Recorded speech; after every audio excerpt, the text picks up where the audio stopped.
नमस्कार दोस्तों, नमस्कार श्रोतागणों, आपको भगवत गीता में स्वागत है। दोस्तों, आज मैं भगवत गीता का 7वां अध्याय बताने वाला हूँ। ज्ञान विज्ञान योग। दोस्तों, इसमें कुल 30 श्लोक हैं। गीता का 7वां अध्याय। श्री भगवान बोले, हे पार्थ, अनन्य प्रेम से मुझमें आसक्त चित्त तथा अनन्य भाव से मेरे परायण होकर योग में लगे हुए तुम जिस प्रकार से संपूर्ण विभूति बल ऐश्वर्यादि गुणों से युक्त सबके आत्म रूप मुझको संशय रहित जानोगे, उसको सुनोगे। मैं तुम्हारे लिए इस विज्ञान सहित तत्व ज्ञान को संपूर्णतया कहूँगा, जिसको सुनकर संसार में फिर और कुछ भी जानने योग्य शेष नहीं रह जाता।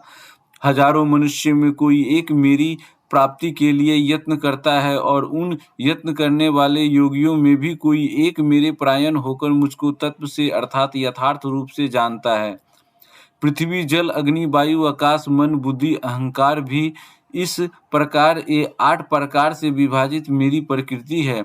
यह 8 प्रकार के भेदों वाली तो अपरा अर्थात मेरी जड़ प्रकृति है। और हे महाबाहो, इसमें दूसरी ओर दूसरी को जिससे यह संपूर्ण जगत धारण किया जाता है, मेरी जीवन रूपा अर्थात मेरी जीव रूपा परा अर्थात चेतन प्रकृति जानो। हे अर्जुन, तुम ऐसा समझो कि संपूर्ण भूत इन दोनों प्रकृतियों से ही उत्पन्न होने वाले हैं, और मैं संपूर्ण जगत का प्रभव तथा प्रलय हूँ अर्थात संपूर्ण जगत का मूल कारण हूँ। हे धनंजय, मुझसे भिन्न दूसरा कोई भी परम कारण नहीं है। यह संपूर्ण जगत सूत्र में सूत्र के मणियों के सदृश मुझ में गुथा हुआ है। हे अर्जुन, मैं जल में रस हूँ, चंद्रमा और सूरज में प्रकाश हूँ, संपूर्ण वेदों में ओंकार हूँ, आकाश में शब्द और पुरुषों में पुरुषत्व हूँ। मैं पृथ्वी में पवित्र शब्द, स्पर्श, रूप, रस, गंध से इस प्रसंग में इनके कारण रूप तन्मात्राओं का ग्रहण है, इस बात को स्पष्ट करने के लिए उनके साथ पवित्र शब्द जोड़ा गया है। दोस्तों, गंध और अग्नि में तेज हूँ तथा संपूर्ण भूतों में उनका जीवन हूँ और तपस्वियों में तप हूँ। हे अर्जुन, तुम संपूर्ण भूतों का सनातन बीज मुझको ही जानो। मैं बुद्धिमानों की बुद्धि और तेजस्वियों का तेज हूँ। हे भरत श्रेष्ठ, मैं बलवानों का आसक्ति और कामनाओं से रहित बल अर्थात सामर्थ्य हूँ, और सब भूतों में धर्म के अनुकूल अर्थात शास्त्र के अनुकूल काम हूँ। और भी जो सत्व गुण से उत्पन्न होने वाले भाव हैं और जो रजोगुण से होने वाले भाव हैं, उन सबको तुम मुझ ही होने वाले हैं ऐसा जानो, परंतु वास्तव में उनमें मैं और वे मुझ में नहीं हैं।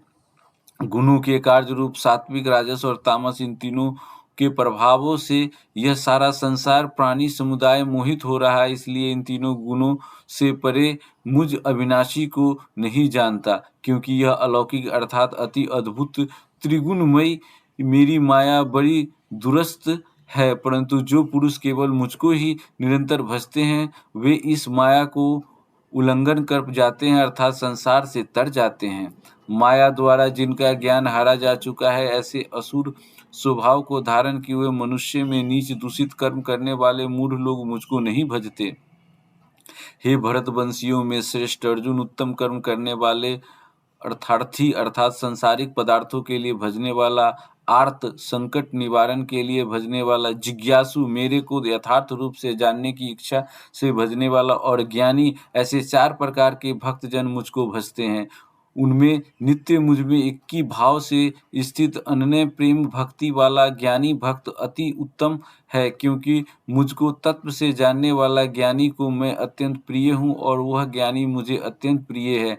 हे, ये सभी उदार हैं, परंतु ज्ञानी तो साक्षात मेरा स्वरूप ही है, ऐसा मेरा मत है, क्योंकि वह मदत मन बुद्धि वाला ज्ञानी भक्त अति उत्तम मतगति स्वरूप मुझ में ही अच्छी प्रकार स्थित है। बहुत जन्मों के अंत के जन्म में तत्व ज्ञान को प्राप्त पुरुष सब कुछ वासुदेव ही है, इस प्रकार मुझको भजता है, वह महात्मा अत्यंत दुर्लभ है।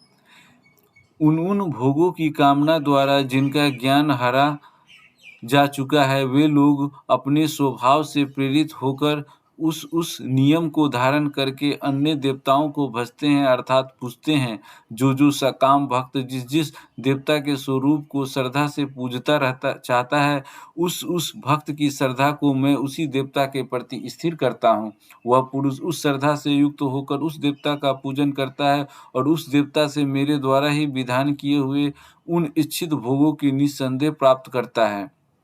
परंतु उन अल्प बुद्धि वालों का वह फल नाशवान है तथा वे देवताओं को पूजने वाले देवताओं को प्राप्त होते हैं और मेरे भक्त चाहे जैसे भी भजे अंत में वे मुझको ही प्राप्त होते हैं। बुद्धिहीन पुरुष मेरे अनुत्तम अविनाशी परम भाव को न जानते हुए मन इंद्रियों से परे मुझ सच्चिदानंद घन परमात्मा को मनुष्य की भांति जन्म कर व्यक्ति भाव को प्राप्त हुआ मानते हैं। अपनी योग माया से छिपा हुआ मैं सबके प्रत्यक्ष नहीं होता, इसलिए यह अज्ञानी जन समुदाय मुझ जन्म रहित अविनाशी परमेश्वर को नहीं जानता अर्थात मुझको जन्मने मरने वाला समझता है। हे अर्जुन, पूर्व में व्यतीत हुए और वर्तमान में स्थित तथा आगे होने वाले सब भूतों को मैं जानता हूँ, परंतु मुझको कोई भी श्रद्धा भक्ति रहित पुरुष नहीं जानता। हे भरतवंशी अर्जुन, संसार में इच्छा और द्वेष से उत्पन्न सुख दुखादि द्वंद्व रूप मोह से संपूर्ण प्राणी अत्यंत अज्ञता को प्राप्त हो रहे हैं, परंतु निष्काम भाव से श्रेष्ठ कर्मों का आचरण करने वाले जिन पुरुषों का पाप नष्ट हो गया, वे राग द्वेष जनित द्वंद्व रूप मोह से मुक्त दृढ़ निश्चयी भक्त मुझको सब प्रकार से भजते हैं। जो मेरे शरण होकर जरा और मरण से छूटने के लिए यत्न करते हैं, वे पुरुष उस ब्रह्म को, संपूर्ण अध्यात्म को, संपूर्ण कर्म को जानते हैं। जो पुरुष अधिभूत और अधिदैव सहित तथा अधियज्ञ सहित सबका आत्मरूप मुझे अंतकाल में भी जानते हैं, वे युक्ति चित्त वाले पुरुष मुझे जानते हैं अर्थात प्राप्त हो जाते हैं। ओम तत्सत। इस प्रकार ब्रह्म विद्या का योग करवाने वाले शास्त्र श्रीमद्भगवत गीता रूपी उपनिषद में श्री कृष्ण और अर्जुन के संवाद रूपी ज्ञान विज्ञान योग वाला 7वां अध्याय संपूर्ण हुआ। दोस्तों, अगर यह वीडियो आपको पसंद आए, इसे आप जन जन तक पहुंचाएं। आपसे अनुरोध है।